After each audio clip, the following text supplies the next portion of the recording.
15,000 years ago, a yogi appeared in the upper regions of Himalayas. Nobody knew where he came from, his antecedents were completely unknown. So people gathered around him because he was such a phenomenal presence. A large group of people gathered like this. They expected him to say something, do something. He did nothing, he said nothing, simply he sat.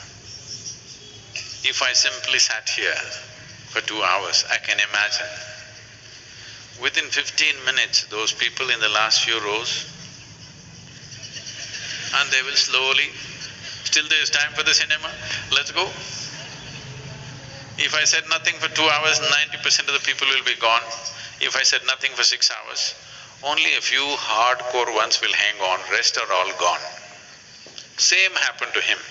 He said nothing, did nothing, simply sat still. Not for a day, not for a week, for months on end, he simply sat still. Everybody was expecting a miracle, nothing happened, he just sat. But they were missing a most fundamental miracle because the nature of your body is such right now, you're well attended to.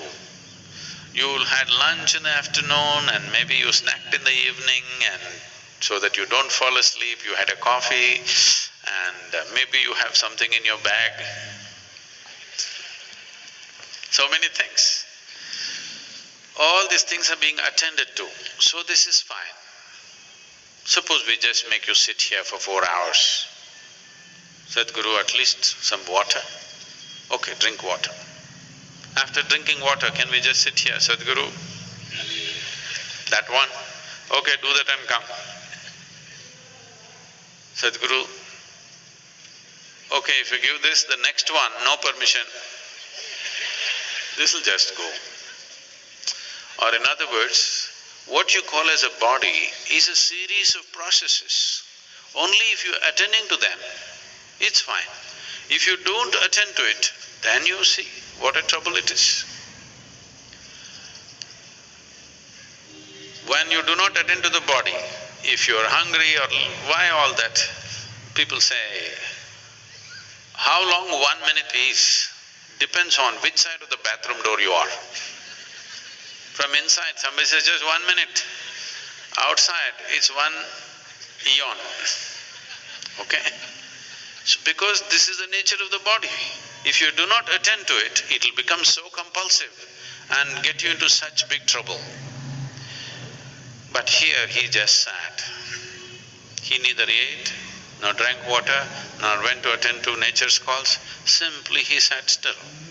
People could not even make out whether he's alive or dead. The only sign of life was off and on, tears of ecstasy were dribbling down his cheeks, otherwise he simply sat unmoving. Then only 7 people hung on.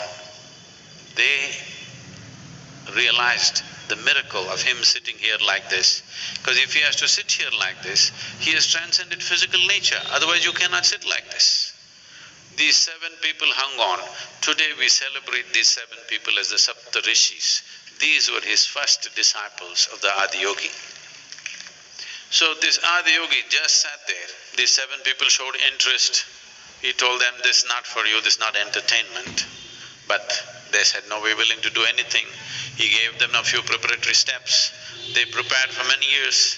Then one day when the solstice was shifting, just now, we shifted from summer solstice to winter solstice on December 22nd. It'll again happen on June 21st, and this coming June 21st is significant for the world, because this is the day when Adiyogi first turned south and gave his teaching. Because the sun turned south, he turned south and started explaining the mechanics of being human. On this day, fortunately, the world, the United Nations has declared the World Yoga Day because the yoga began on that day.